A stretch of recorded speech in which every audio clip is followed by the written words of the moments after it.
A couple of years ago, the genocidal enemy lied to the international community that they have crushed the Southern Cameroon's Ambazonia resistance, and that there was what was left was a few pockets of resistance.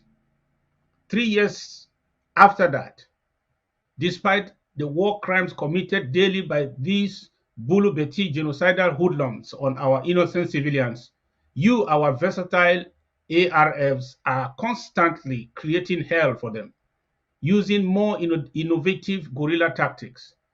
The economic sabotage has accelerated the collapse of the enemy's war economy, and they are now reeling, forcing the senile, bloodthirsty nonagenarian dictator Paul Biya to go begging everywhere for crumbs to equip his ragtag Bulu-Beti genocidal army in Amazonia. No number of arms can beat the liberation spirit of Amazonia to submission. We will fight till the end, and there is no other end envisaged apart from the complete freedom of our people in our land of birth. Talking about those La République du Cameroon quislings in ecclesiastical garments, shameless CPGM regime apologists and genocide enablers who are aiding the annexationist agenda by their words, actions, or both. History has surely recorded their cowardice and unholy greed. Permit me to ask these pompous sellouts, when all will be said and done and Amazonia is liberated, what will be remembered as your legacy? Will it be your lies to protect the perpetrators of war crimes against your people? Or your cunningness and cowardice in the face of evil? Or your feasting on the blood of your congenitors? The recently published recollections of the Catholic clergyman Andrew Kea, reconstructing and amplifying the exaggerated historic manipulation of the made in La République Northwest and Southwest divide and rule in an awkward sales speech, was another failed effort to market the genocidal regime's One Cameroon special status agenda. He, like many regime vampires in Kupe-Manunguba County, demonstrated his hypocrisy by burying his conscience to suppress the inevitable. A political glutton who does not mind that his diocesan Christians are slaughtered daily by the same genocidaires, knowing he cannot dare call them out. The notorious Archbishop Kea's parodying of CPDM apologies for Mokete eternal divide and rule strategy taken from France's Ahijo playbook is a failed strategy of the enemy. Thanks to the true God of Ambazonia, benefactors of the status quo. Otherwise, we will not be here 7 years down the road, still fighting the enemy as one Ambazonia. These political adventurers in unholy sultans stand for nothing and will never stand for their own.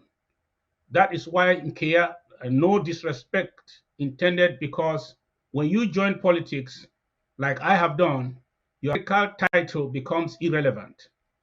He proudly said he reduced himself to a security role during the Yaoundé monologue charade. This same man visited the US 2 weeks prior to the commencement of the Grand National Charade in 2019 and requested that I appoint him to represent us in the monologue.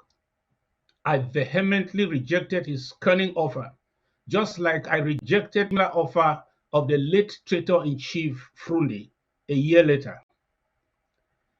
In a murder case, who can appoint a co-conspirator to be his advocate or spokesman?